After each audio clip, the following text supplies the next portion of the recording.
Здравейте, потребители от Опасаме Кодеца, това е 26-тият ми епизод и ето, както виждате, направих си ферма.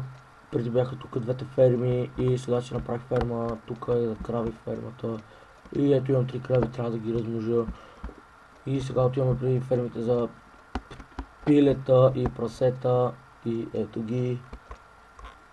Това са майчи прасетата, да. Ето и това прасе стана много голямо. И ето тук е за пилетата. 4 пилета имам.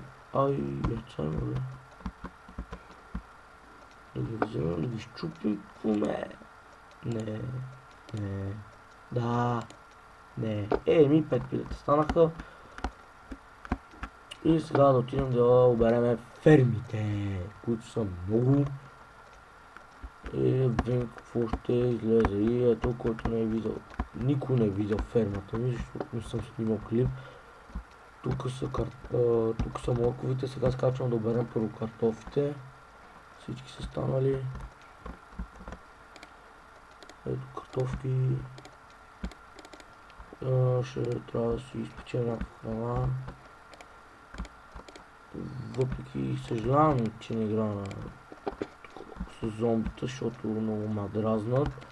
Постоянно ми гърмат и ми бутат по стройките.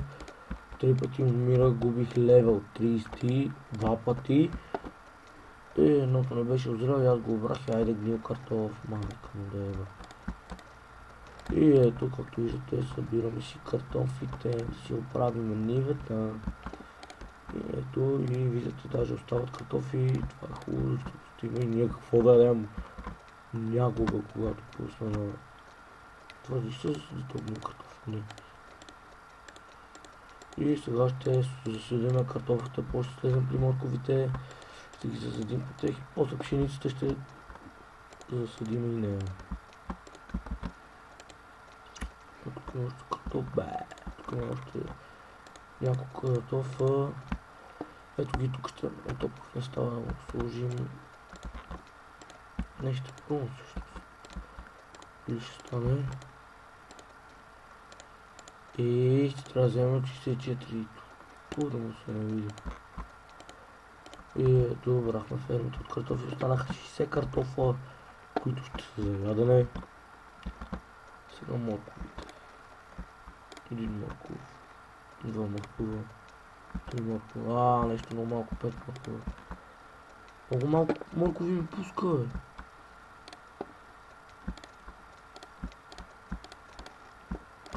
Съжалявам за лага, ето 30 са. Съжалявам за лага, но като снимам така се получава, защото компютърът ми не е много силен. И пак ви казвам, абонирайте се за мен, харесвайте клиповете, коментирайте ги. И сега да си оберем този последното и тук за много.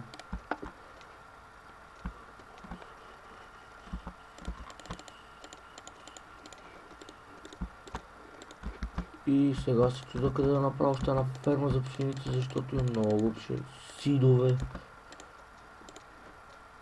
Защото като си обера фермата и както знаете всички, които играете Майнкрафт, като си оберете фермата, на вас ви остава пшеница и семе. И аз съм събрал 50 или колко бяха там семената, след като съм чупил. Тук имаше един милка, той ще фърля още един, да, то го няма, то някога за. Ето, това вече е тук. И ето тук картофите.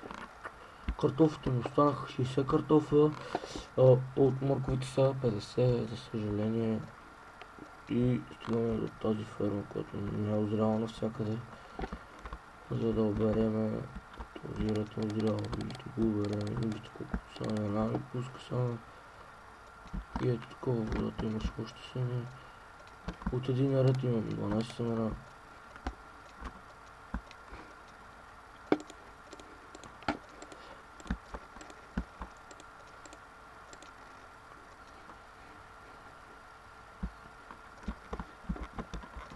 И житото ми го пуска 7, семената са повече.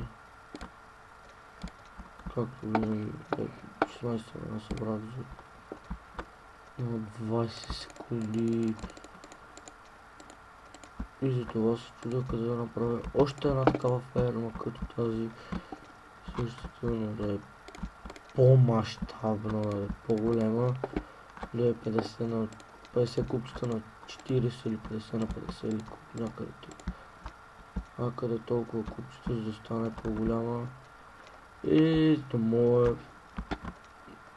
И отгоре няма да е покрита, както сега направих грешка, защото тези три ферми трябва да ги направя една за друга, а аз ги направих една върху друга. И ето, както виждате, не капе вода, но ако пробиете дупка, ще почне да тече. Един път направих грешката и стана всичко леш. Гледах всички сидове. Нищо не ми даде. Ей, тук по-ново. И ето, виждате, сложаме пак. И сега ще отидем да разплодиме и кравите и прасетата.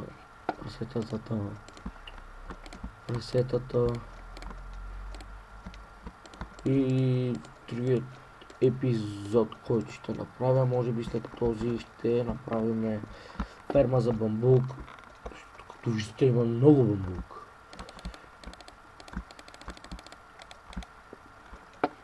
И в момента не мога да видите, 18 съм събрал. Така, и сега да бутаме другите бамбуци. И пак ще направим една голяма ферма за бамбук. Ще отида да намеря такова кълъше, както си.